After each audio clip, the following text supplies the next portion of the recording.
Welcome to the Just Us podcast with Pastors Aaron and Diane. In the podcast, we have conversations about faith, family, freedom, and fun. Be sure to like and subscribe on whatever platform you're joining us on so you don't miss anything we share. So let's jump into today's podcast. Well, all right. Welcome to our Just Us podcast. Conversations with Pastor Aaron and Diane. And you are? I'm Pastor Diane. Why are you talking like that? I don't know. Just being silly. So we're having conversations about faith. Yeah. About family, about freedom, and about fun. And since it's 4th of July week, we are decked out in our USA garb. It's not really garb, apparel. Apparel, that's what it is. It's apparel. Proud of it. That's right. We love the country. We appreciate those who provided the freedom that we all enjoy. Thank all Very of you grateful. who Thank have you served for all. And given That's so right. much. That's right. Sacrificed. We, as a church, we as a family, we as a couple do not take that lightly. We have lots of friends and family that served, and so we My we brother, don't want to. my father, we don't want to overlook that. But it is about freedom, and one of the conversation pieces that we have on our heart to talk about every now and then is freedom. Freedom.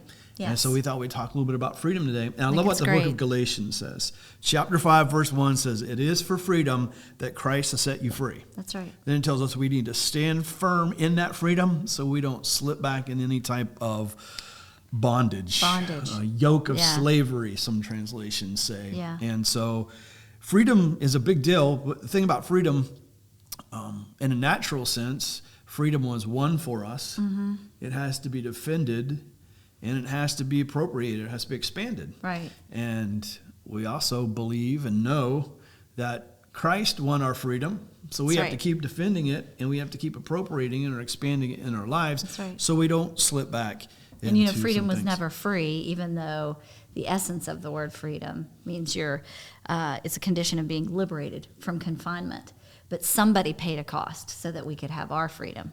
Obviously, we know Jesus gave his life so that we could be free, but also those that we just recognized too, that we're willing to sacrifice so that we can have our freedom in this country, which is an amazing country, by the way, and we love it, and we will always love it, and our family will always love it. So. Yeah, and so you just mentioned freedom is this condition of being liberated from restriction, confinement. It also means this, that you're able to believe and behave as you desire. Mm-hmm. You're able to believe and behave as you desire. And that's a really cool thought. Mm-hmm. So when you talk about freedom, that's a vast ocean of topics. It's true. But we were thinking that one of the biggest areas, if we want to talk about true freedom, is freedom in our thinking. Yeah. Because we often have stinking thinking. And if freedom means we're liberated from restriction and confinement, and book of Galatians says we can slip back, that's an area of our lives we need to keep expanding and defending our freedom is in our thought life. That's true. Got a question for you. That's true. Have you ever had to defend freedom in your thought life? Have I ever had to defend freedom in my thought life? Have you ever had to appropriate freedom? Appropriate, yes. I have had to appropriate freedom in my thought life. Right, because we all have stinking thinking. Yeah, there's always something that we might be thinking about that is going to mess with our thoughts. Mm. And then out of messing with our thoughts, then it starts to mess with our emotions, you know? Right, because you feel because you think. Yeah. What you think about, you feel. Yes. What you see, you think about. What you hear, you think about. It's true. You ponder what we take in, you meditate what we see. You rationalize it, you reason it. Yep, and absolutely. you feel. Yep. Right? Yes. Proverbs says it this way, as a man thinks in his heart, so is he. Or the core of his life, so is he. Yes. So what we think, we are. That's strong.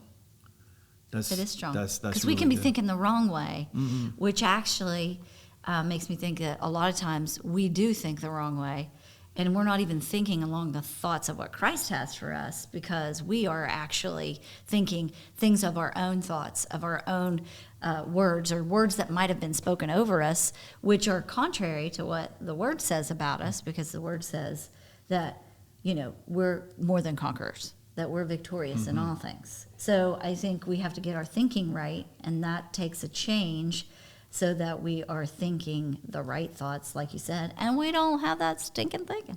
Right. And, we're going to always move in the direction of our most dominant thoughts. Yeah. Whatever thoughts we're allowing to be the most dominant, our life is moving in that direction.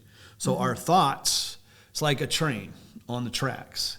They're going to go somewhere. It's true. And if we're not accountable and responsible for our thinking, then those tracks are going to take the train of our thoughts wherever it wants to go. And we've all been there. Our thoughts can run away with us. Our thoughts can make us think. So our thoughts are important because it starts affecting how we perceive things, our attitude about things, our actions, our decisions, our choices. So it affects how we feel. It affects all of those things. That's why our thought life is so important. Yeah. I would say it this way, like either we got to take some responsibility for our thought life or it's going to tell us how to think and feel and be. Yeah. There's absolutely things, too, that can come into play. I think you call them like space invaders or thought invaders that kind of come into your thought life that create either the wrong image or the right image about like how you feel about you, what's being said about you. Back in the day, Space Invaders was a game. It's true. That's very true. But We're it's not showing our age now. It's if you know not about a game Space no Invaders, more because then you know there that are thoughts it's that an take older up, game. they invade our space and our mind, Yeah. and they take up residency, and it's not a game. No, it's not a game, and the game was fun, but those thoughts aren't fun. Yeah. So we had a little list of how to recognize certain space invaders. Yeah, I'll just throw them out here. See what you think about them. sure. Maybe you've had some of these. Maybe you've had some of these. I've had some of these. We probably had all these. All right, hit me. Hit me All with right. your best shot. How about, all right. Get it? Hit me with your best shot. Fire away. Okay. Fear. Yeah. Fear means worry, doubt, stress, all of those thoughts, concerns. Absolutely. That one hits even before, like, I would say that was probably more of a condition in growing up for me. But after I came to know Jesus, there were still things that I had to deal with, but anybody can be hit with fear, like whatever circumstance you might be dealing with. It could be something in your family, it could be something in your health, it could be something in your finances. So it can cause those kind of things because naturally, the first thing that you do is you start thinking, oh my gosh, what am I going to do? How's this going to take place? What's going to happen? What if? Yeah. They say something like 92% of the things that we worry about never come true. That's a big percentage. I'm just saying. For us to spend time on thoughts that have no relevancy for your life. And sometimes there are legitimate things that can cause worry and Absolutely concern. there are. But it can be a space invader. Yes, How about it this can. one? Negative thinking. Okay. That could be inadequacy, insecurities. Yes, and yes. And I get reminded of that every once in a while by you. That, why do you have those negative thoughts? Why do you always think so negative? And it's not like I'm trying to think Throw me negative. under the bus. I'm throwing you under the bus in front today. of everybody. Well, I mean, I'm just being honest. You know, we're free. So we're going to be free with this conversation. But yeah, absolutely. Dealt with a lot of insecurity. Have you ever dealt with insecurity? Absolutely. Yeah. I mean, that Feeling brings negative. inadequate. Absolutely, Yes, yeah. brings like those negative thoughts at you, and then unfortunately, And there it's a could space be invader. yeah, and there could be people in your life that want to keep it there too. Mm-hmm. You know, that kind of keep you down. So then it keeps replaying in your mind over and over and over again. How about next one? Regret. Regret, Guilt, shame. sure. I think we all dealt with that. Yeah, I think we all dealt with that. Like in some regard, I think you know we do different things when we're younger because we think, oh, we got all the time in the world, or this, that, or the other, and we don't think about the repercussions sometimes. Right. And that's where it brings regret, and then you start to like, what do you call it? Meditate or mull over it in your mind as you get older, and then you realize that, man, I wish I wouldn't have made that decision. How about bitterness? Yeah, everybody has Which is bitterness. resentment, At some point, unforgiveness, offense. you know, I just really feel like our generation, like we grew up in an era of bitterness, because our the generation, like our parents, and nothing against our parents particularly, but just in that generation, there was nothing positive, it didn't seem like. There was always somebody that was mad at somebody, or somebody in their family, or they separated themselves, or they would be bitter about things. And then I started realizing, after I read a book, what was it, Beta Satan by John Bevere, I remember reading that and thinking, oh my goodness, offense and bitterness is a generational thing that was passed down to us. So yeah, absolutely. And Jesus said, you're crazy if you think you're not going to have a chance to be. Absolutely. But he said, woe to who offense comes. Whoa. Yeah, I don't want Jesus to woe me. Yeah. You know?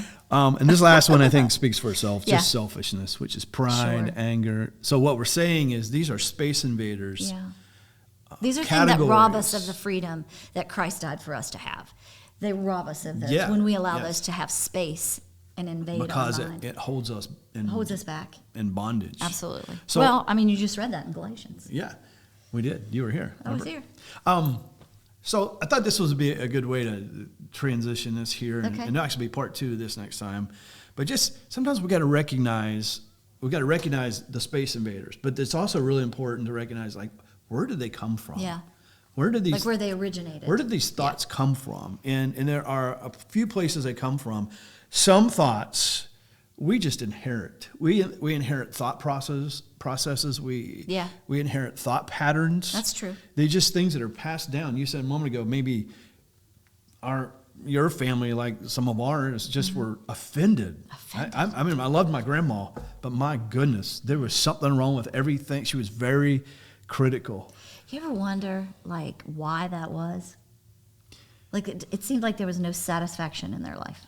It could be. I mean, some things weren't taught on a lot. That's back the then, thing. like That's it. Like there is now. That's why it's always been there, but you know, we have more revelation, I believe, today on teaching those things, and better opportunities to get that information. But sometimes they're just thought patterns, and I'll be honest. Like one that I've probably dealt with is being critical. I've told you that before. I try to overcome it, but man, you go to the store and they give you so much ammunition. I know, but I just think people in general don't really desire to be like that. They really, truly don't desire to be like that because it just grabs a hold of you. But it is something that it could be inherited, conditioned in your life, passed down. Right. Something but you can fight it. Sure. And get freedom. So from it. What's a thought pattern or a space invader that maybe you inherited? Oh, fear.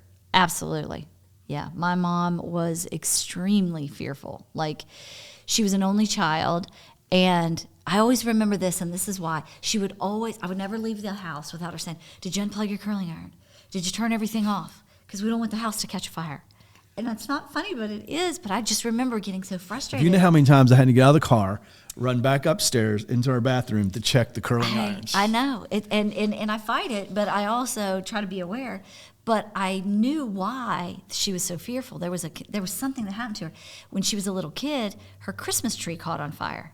And all of her presents and everything that they had was gone. And so that was like an enforcement of something that happened to her that created that fear. So I think that really always invaded her mind.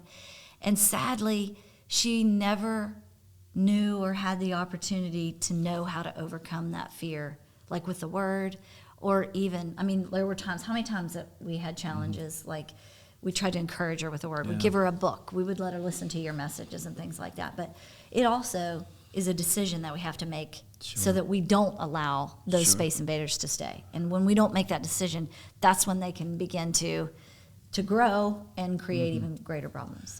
So do an inventory. Think that's a great what idea. Might be some self-evaluation inventory. Inventory. Yeah.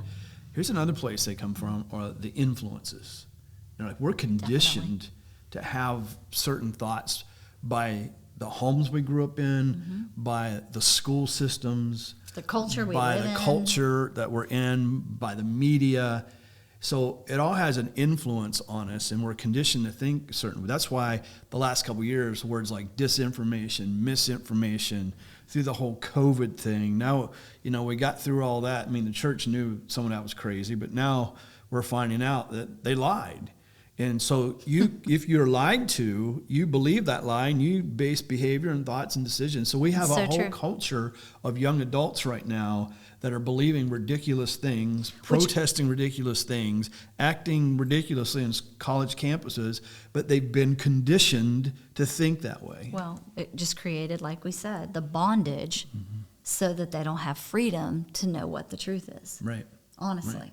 So. The decade we grew up in was all about materialism. Oh, and absolutely. So that's why our generation went into debt so bad, because you got to have this, you got to have that, and so they were conditioned to think a certain way, and so it's not just stuff we inherit. Sometimes it's things in our environment that influence absolutely us. It is. And here's the other one, the last one, is that the experiences that we go through, they do fix our thoughts. They do. What's something maybe you went through that fixed some thoughts in your life?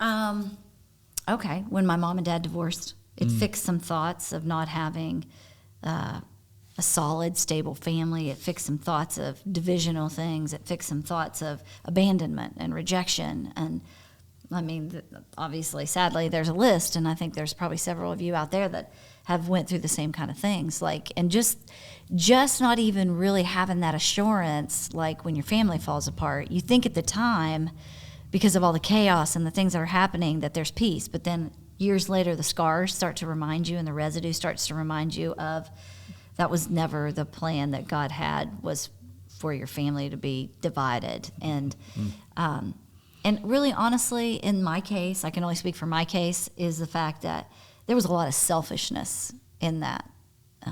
With more so on my dad's side, there was a lot of selfishness. So, and a lot of hindrances in that way. So I would say that would be an experience that I had that, took away a lot of freedom, because I think as a child, you should be able to be free and think the great thoughts and have great imaginations and things, like not worrying about, like, okay, are we going to have a meal on our table because, our family split, or my dad left and didn't provide for us, or things like that. So. Right. And so, what about your experience? Do you have an experience? Yeah. I think I had a tendency to, I always tell you this way, it's a pressure. Perfectionism.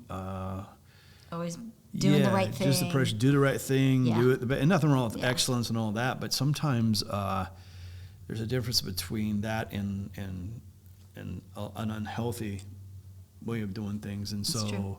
You can't always control the way those things so a lot of come pressure, at you. and here's what I noticed is, because of that pressure, I started putting it on our girls. I remember the time that I really recognized it was one time. Now, our oldest daughter's a lot like me. She would come in the house, do her homework, get it done, and have her evening. Mm-hmm. Our youngest wanted to go.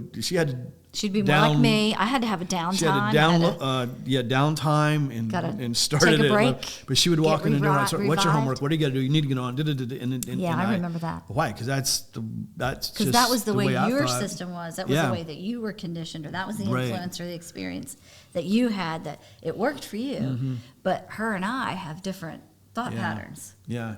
And ours was, this is what would work better for us. Yeah. So that was the freedom for us, and So what we're talking about here as we wrap this up, and like I said, you can't control all those thoughts. There will be a part 2 to this next time. But we wanted to let you know that space invaders are things that keep you from being free in your mind. That's right. Doesn't mean you're not going to heaven. Doesn't mean that you don't love God. No. But to go to the next level, to raise and elevate to the next level God wants you to, you can't think the way you're thinking on this level and get to the next level in your life. And we're just asking you, as we were talking, recognize the space invaders. Recognize some of those. Maybe fear, guilt, whatever they might be. I always think it's really good, like you said a minute ago, take an inventory, but I always like to take like a self-evaluation and even write those things down. Like I like to write down those things that I'm like, man, I think this way, and da-da-da-da.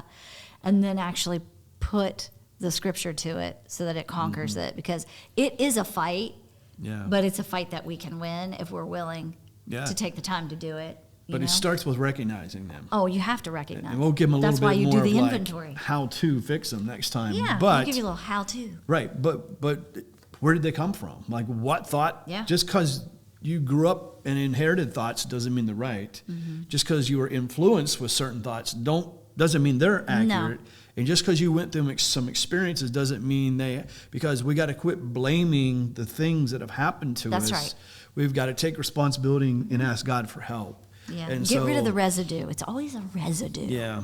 You know? And you started saying cleaning. Yeah, you started saying a moment ago, but you have no control over the thoughts that come your way. No. But you do have control whether you allow them to stick around or not. Exactly. And I guess I'd say it this way. Don't be condemned for some of your stinking thinking or some of your thoughts, but just make yourself accountable for them. That's it. That's what. Take that self-evaluation. Write them down if you have to. Because here's what we forget sometimes. It's not just, thoughts don't just end at thoughts. Right. They become your attitude, your outlook, your behavior, your moods, your behavior, your choices. And people are going to judge us by our choices. We're going to be, maybe judge isn't the right word, but it's going to be the determining factor of how high we go, how well we do life, right. how successful we are. It all comes down to thinking. And we have to take into consideration how it affects us. We will influence people in that same manner. Yeah. So I guarantee you, if we think better, we'll live better. That's right. Right? Absolutely. Bang. Thank you for another great... We are living in freedom. Freedom, that's right. That's right. Bible says it's for freedom He set you free. He wants you to be liberated from those restrictions. Absolutely. And it's not an overnight deal. It's an ongoing process. But aren't you so glad you're free in areas of thinking? Free indeed. Compared to how you used to think? Yes. Oh. And I would never, when you break free of the things that held you back, you never, ever want to go back. That's right. So there'll be a part 2 to this. Yes. And we want you to have a great holiday. Yes. Happy, safe 4th of July. Have some fun with your family. That's right. And we go will see the fireworks. We'll build on this. Eat hamburgers. I will never tell anybody to eat a hot dog, but if you like hot dogs, I like hot dogs. Go ahead. Hot dog. Corn. Now I'm hungry. Potato chips. All right. Hey, thank you guys. Hey, yeah. Thank you guys for joining us today. For joining us for Just Us. Yeah. Thank you for joining us for today's podcast. There will be a new podcast every other Wednesday, so be sure to like and subscribe so you don't miss anything we share. Thanks for joining us today, and we will see you for the next episode of the Just Us podcast.